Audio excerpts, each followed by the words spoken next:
Hello students of class 7th. Now let's move on to part number 3rd of your chapter the atmosphere. Part number second हम लोगों का green house effect and global warming जो बहुत important concept था उस पर खत्म हुआ था. पार्ट नंबर 3rd है आप लोगों का पेज नंबर 3rd है जो चैप्टर का, that is page number 39 in the book, structure of the atmosphere, है ना. यहाँ पे एक टॉपिक है इस डायग्राम के नीचे, ग्रीन हाउस इफेक्ट के नीचे स्ट्रक्चर ऑफ द एटमोस्फियर, या हम इसको ऐसे भी बोल सकते हैं लेयर्स ऑफ द एटमोस्फियर. बात एक ही है ना. क्वेश्चन में लेयर्स ऑफ द एटमोस्फियर आए या स्ट्रक्चर ऑफ द एटमोस्फियर, बात एक ही है बेटा. अब आप लोगों को इसमें क्या सीखना है, देखिए हमने पढ़ा था एटमोस्फियर क्या है, लेयर है, सॉरी एटमोस्फियर क्या है, ब्लैंकेट है गैसेस का, है ना. हमारे आसपास जो ये हवाएं हैं, ऑक्सीजन, नाइट्रोजन, कार्बन डाइऑक्साइड, जितने भी गैसेस हमने पढ़ी थी, इन सबसे मिलके बनता है एटमोस्फियर. एटमोस्फियर की 5 लेयर्स की बात आप लोगों के सिलेबस में की गई है कि एटमॉस्फेयर जो है, अभी ये जैसे हाइट भी तो है ना, जैसे मान लीजिए यहाँ तक क्या है, इसके ऊपर जाएंगे तो क्या है, जहाँ प्लेन्स उड़ते हैं वहां पे कौन सा लेयर है. एटमॉस्फेयर हर जगह बदल रहा है ना. कहीं ठंड ज्यादा है, कहीं पे डेंसिटी ज्यादा है, डस्ट ज्यादा है, कहीं पे जाके डस्ट कम हो जाता है. तो ये जो डिफरेंसेस आते हैं, इसी वजह से हमने इस डिफरेंसेस को लेते हुए एटमॉस्फेयर के 5 लेयर्स के पार्ट कर दिए. तो पहली लेयर है ट्रोपोस्फियर. सबसे नीचे कौन सी लेयर है आप लोगों के स्ट्रक्चर ऑफ द एटमॉस्फेयर में, देखिए दीज 5 लेयर्स आर, ऐसे करके लिख रहा है, और फर्स्ट लिख रहा है ट्रोपोस्फियर. ट्रोपोस्फियर क्या है, पहली लेयर है, एच नहीं आएगा शायद, है ना, TROPOSPHERE. Troposphere is the first layer of the atmosphere. और ये कहां है, ये जहां पे हम खड़े है ना, ये ट्रोपोस्फियर ही है. और कहां तक है, 12 किलोमीटर तक, अर्थ के सरफेस से 12 किलोमीटर ऊपर तक हम डिस्टेंस ऐसे नापते हैं. यहां पे हमें हाइट देखनी है, 12 किलोमीटर हाइट तक आपका क्या है, ट्रोपोस्फियर है, फर्स्ट लेयर है. ट्रोपोस्फियर की मेन बात जो आपको ध्यान रखनी है वो क्या है, यहां पे डस्ट पार्टिकल्स भारी मात्रा में मिलते हैं, है ना. डस्ट पार्टिकल्स ही हैं, धूल मिट्टी.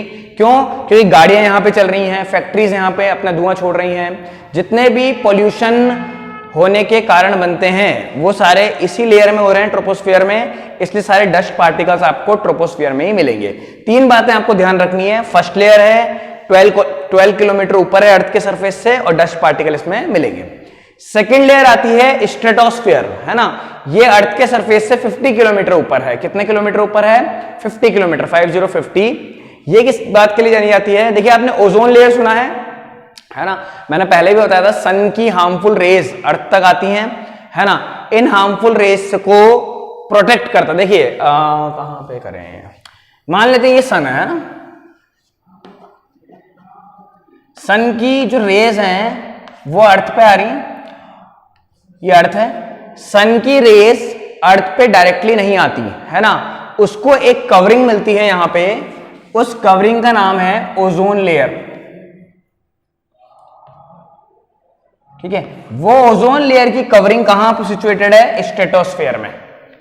समझ पा रहे हैं आप. सन को जैसे आप ऐसे मान लीजिए, कोई भी चीज सन की रेज आ रही है, वो डायरेक्टली ना आकर किसी चीज के पास हो रही है. हमारे घर में हम चाय छानते हैं, छलनी होती है, ऐसे बात ध्यान रखिए आप, है ना. उसमें क्या होता है, आप जब उसको पास करते हैं लिक्विड को उससे, तो नीचे एक प्रोडक्ट निकल के आता है, और जो हैवियर पार्टिकल होते हैं, जो चाय की पत्ती होती है, उसमें रह जाती है. तो एक तरह से छानने का काम, तो एक तरह से यहां पे क्या है, सन की रेस को कि जो हार्मफुल, जो तेजी है ना, उसको कम कर देती है ओजोन लेयर. सन की रेस के लिए आपने एक बात सुनी होगी, अल्ट्रावायलेट रेज होती हैं, ये हमें बहुत ज्यादा नुकसान पहुंचा सकती है. स्किन कैंसर जैसी बीमारियां भी सन की रेस से हो सकती हैं अगर वो डायरेक्टली हमारी स्किन पे पड़ती हैं तो. इसीलिए ओजोन लेयर है ताकि सन की रेस डायरेक्टली हम तक ना पहुंचे, वो ओजोन लेयर से पास होती हुई हमारे तक आए. जब सन की लेयर ओजोन लेयर से पास होती हुई हम तक पहुंचती है, तब वो इतनी हार्मफुल नहीं रहती, है ना. और स्किन कैंसर जैसी बीमारियों से हम बच जाते हैं, है ना. स्किन कैंसर, इरिटेशन वगैरह बहुत ज्यादा होती अगर ये ओजोन लेयर ना होती तो. ये ओजोन लेयर कहां पे है, स्ट्रेटोस्फियर में. क्लियर है बेटा आप लोगों को. ये बहुत इंपॉर्टेंट क्वेश्चन है कि ओजोन लेयर कहां सिचुएटेड है, स्ट्रेटोस्फियर में. ओजोन लेयर का काम क्या है, ozone layer protect us from harmful ultraviolet rays of the sun, है ना. हमें harmful ultraviolet rays of the sun से बचाती है स्ट्रेटोस्फियर की ओजोन लेयर. 50 किलोमीटर ऊपर है. फिर और आगे बढ़े तो आती है मेसोस्फीयर। फिर थर्ड लेयर कौन सी है? मेसोस्फीयर। ये कितने किलोमीटर ऊपर है? 80 किलोमीटर ऊपर है। ये आपके एटमॉस्फेयर की कोल्डेस्ट लेयर है, ठीक है, सबसे ठंडी। सबसे ज्यादा ठंड अगर आपको महसूस करनी है तो ऊपर 80 किलोमीटर ऊपर मेसोस्फीयर में अगर आप जाएंगे तो टेम्परेचर बहुत डाउन है, वहां सबसे ज्यादा ठंड पड़ती है। फिर और ऊपर चले हैं तो फोर्थ लेयर आती है थर्मोस्फीयर, ठीक है। थर्मोस्फीयर आती है, ये 400 किलोमीटर ऊपर है अर्थ के सरफेस से। कम्युनिकेशन वर्ड लिखा है मैंने। कम्युनिकेशन का मतलब ये है कि जितने भी सैटेलाइट्स वगैरह हैं, आपके घर में रेडियो ऑपरेट होता है, आप मोबाइल फोन से एक जगह से दूसरे का बात कर पाते हैं, सब सैटेलाइट्स की वजह से हो रहा है कम्युनिकेशन। ये सारी सैटेलाइट कहां पे हैं? थर्मोस्फीयर में है, ठीक है। ये भी एक बहुत इंपॉर्टेंट हो गया आप लोगों के लिए।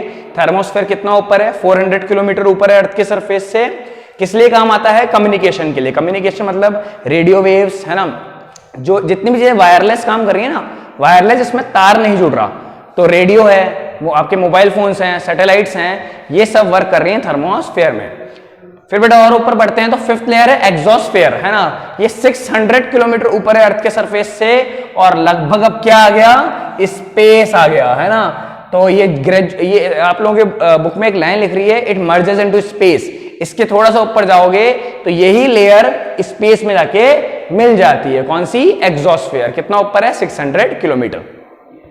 यहां पे कंफ्यूजन क्या होता है आप लोगों को? ये तो याद हो जाएगा, देखिए आपको काउंटिंग तो लर्न करनी है, 12, 50, 80 ऐसे नंबर्स लर्न करने हैं।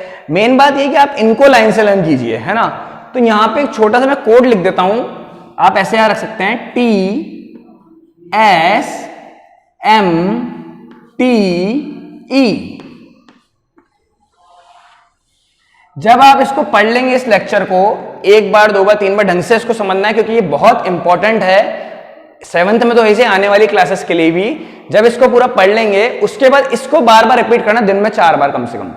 TSMTE, TSMTE, troposphere, stratosphere, mesosphere, thermosphere, exosphere, ठीक है। 2 T आ रहे हैं, दोनों को इंटरचेंज मत कर देना। पहली ट्रोपोस्फीयर है, इतना लर्न रख लेना, है ना। तो ट्रोपोस्फीयर क्या काम आती है? डस्ट पार्टिकल यहीं पे कितने ऊपर है? 12 kilometre. Second stratosphere, ozone layer protect करती है हमको वहां पे harmful ultraviolet rays of the sun से, कितने ऊपर है? 50 किलोमीटर। थर्ड एम से मेसोस्फीयर, कोल्डेस्ट लेयर है, कितने ऊपर है? 80 किलोमीटर। फोर्थ थर्मोस्फीयर, कितने किलोमीटर है? 400 किलोमीटर। काम क्या है? कम्युनिकेशन का, वायरलेस कम्युनिकेशन का।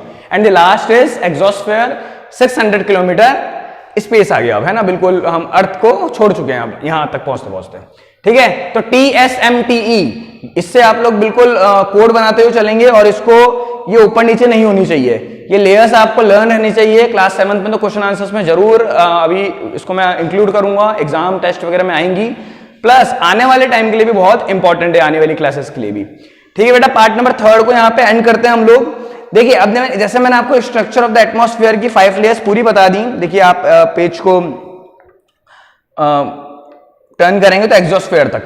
आप लोगों का होमवर्क ये रहता है कि जो मैं आप लोगों को वीडियोस में समझाता हूं, आप लोग उसको समझने के बाद इसकी रीडिंग जरूर कीजिएगा, है ना, जहां तक हम पढ़ते हैं। फिर जो नेक्स्ट पार्ट में जैसे है इंपॉर्टेंस ऑफ एटमॉस्फेयर, छोटा सा टॉपिक है, उसको पार्ट नंबर 4 में कवर कर देंगे। इसमें सब लेयर्स ऑफ एटमॉस्फेयर ही रखते हैं। जितना आप लोगों को मैंने पढ़ाया एग्जोस्फेयर तक, ट्रोपोस्फेयर तक, उसको रीडिंग आपका होमवर्क है, तभी आप लोगों को ढंग से क्लियर हो पाएगा। आप यहाँ पे वीडियो भी देखिए, रीडिंग कीजिए, फिर क्वेश्चन आंसर्स लर्न कीजिए, परफेक्ट। इसके अलावा आपको कुछ नहीं करना अच्छे मार्क्स के लिए, है ना, सब क्लियर हो जाएगा इससे। तो इतना आप लोगों का होमवर्क भी आपको मिल गया, और जब PDF आती है तो वर्क कॉपीज आपने मेंटेन की होंगी, है ना, जब स्कूल लोग मिलेंगे तो जरूर चेक होगी वो। तो ठीक है, ये सब आपको क्लियर है। TSMTE, है ना, ये कोड ध्यान रखना। पार्ट नंबर 4 में लास्ट पार्ट होगा वो इंपॉर्टेंस ऑफ एटमॉस्फेयर करके हम चैप्टर एंड कर देंगे। Thank you.